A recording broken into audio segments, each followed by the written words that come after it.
अगर मल्ला का बेटा उप मुख्यमंत्री बन सकता तो क्या आदम का बेटा मुख्यमंत्री नहीं बन सकता? हमको जवाब दो आप। अगर मल्ला का बेटा उप मुख्यमंत्री बन सकता तो क्या मोहम्मद का बेटा नहीं बन सकता मुख्यमंत्री? मेरे भाई, फैसला आपको करना है। 17% हैं, 3% हैं और 14% हैं। 14% हैं तेजस्वी और आप देते हैं टिकट उनको कितना? 14 है तो 36% टिकट दिया। जो 17% है उनको क्या दिया? उनको लॉलीपॉप दिया और बोला कि बेटा चूसते रहना। तुम 14% और 36% तुम, और हमको बोल रहे दरी बिछाओ, दरी बिछाओ, दरी बिछाओ। हमारी बात क्या है कि हम हिस्सा चाहते हैं, बराबरी चाहते हैं। हम किसी के जर खरीद गुलाम नहीं हैं। तुमने आज जंजीरें तोड़ दी हैं। अगर यह हकीकी तौर पर आपको जंजीरें तोड़ना है तो अपने दिमाग से इस बात को हमेशा के लिए निकाल दो कि हम किसी के गुलाम नहीं, हम बराबरी चाहते हैं। अगर आप अपने दिमाग से इस बात को निकाल देंगे हमेशा के लिए तो याद रखिए आप और हमसे इंसाफ होगा। बिहार तरक्की की राह पर जाएगा। ढाका शहर में आप देखते हैं कि पानी भर जाता है और आप ये भी जानते हैं कि यहां पर धान, मकाई और गेहूं की कीमत नहीं मिलती है। ये कैसा देश का प्रधानमंत्री है? ये कैसा बिहार का मुख्यमंत्री है जो बिहार की जनता को झूठ पे झूठ बोला जा रहा है? किसान को उसकी कीमत नहीं मिलती, ना मकाई की कीमत मिलती, ना गेहूं की मिलती, ना धान की मिलती है। आपको जरूरत है तो एक जरूरत है, सिंचाई का कोई इंतजाम नहीं है।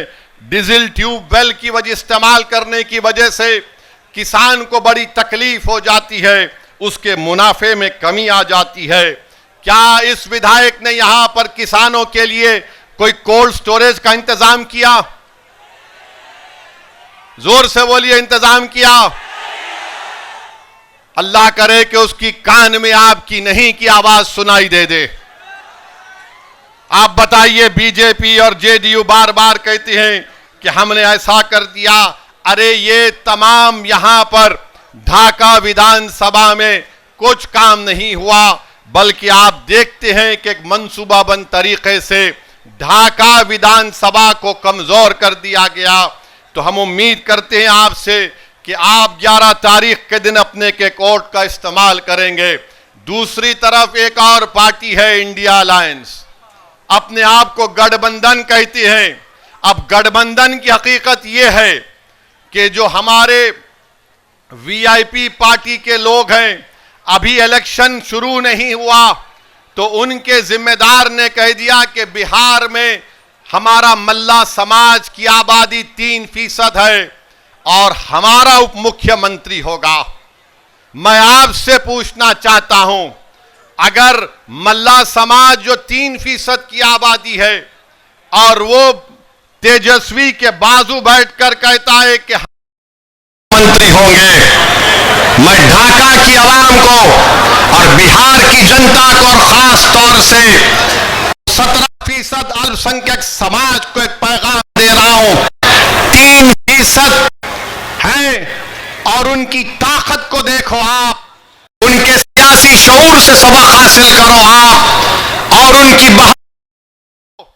कि 3% और कह रहे हैं कि अगर हमारी सरकार बनेगी तो उप मुख्यमंत्री हमारा होगा। बताओ, आप 17% हैं। अगर मल्ला का बेटा उप मुख्यमंत्री बन सकता तो क्या आदम का बेटा मुख्यमंत्री नहीं बन सकता? हमको जवाब दो आप। अगर मल्ला का बेटा उप मुख्यमंत्री बन सकता तो क्या मोहम्मद का बेटा नहीं बन सकता मुख्यमंत्री? मेरे भाई, फैसला आपको करना है।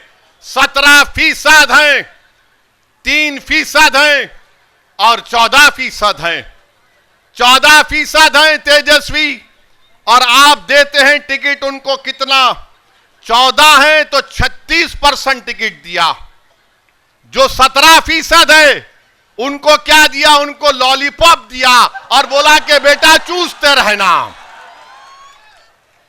तुम 14% और 36% तुम, और हमको बोल रहे दरी बिछाओ, दरी बिछाओ, दरी बिछाओ। हमारी बात क्या है कि हम हिस्सा चाहते हैं, बराबरी चाहते हैं। हम किसी के जर खरीद गुलाम नहीं हैं। तुमने आज जंजीरें तोड़ दी हैं। अगर यह हकीकी तौर पर आपको जंजीरें तोड़ना है तो अपने दिमाग से इस बात को हमेशा के लिए निकाल दो कि हम किसी के गुलाम नहीं, हम बराबरी चाहते हैं। अगर आप अपने दिमाग से इस बात को निकाल देंगे हमेशा के लिए, तो याद रखिए आप और हमसे इंसाफ होगा। बिहार तरक्की की राह पर जाएगा। अरे जो लोग बार बार एमवाई बोलते हैं, अरे बताओ कौन है? 15 साल लालू परिवार के लोग मुख्यमंत्री रहे, 20 साल से नीतीश कुमार मुख्यमंत्री हैं, 2 मर्तबा तेजस्वी उप मुख्यमंत्री बन गए।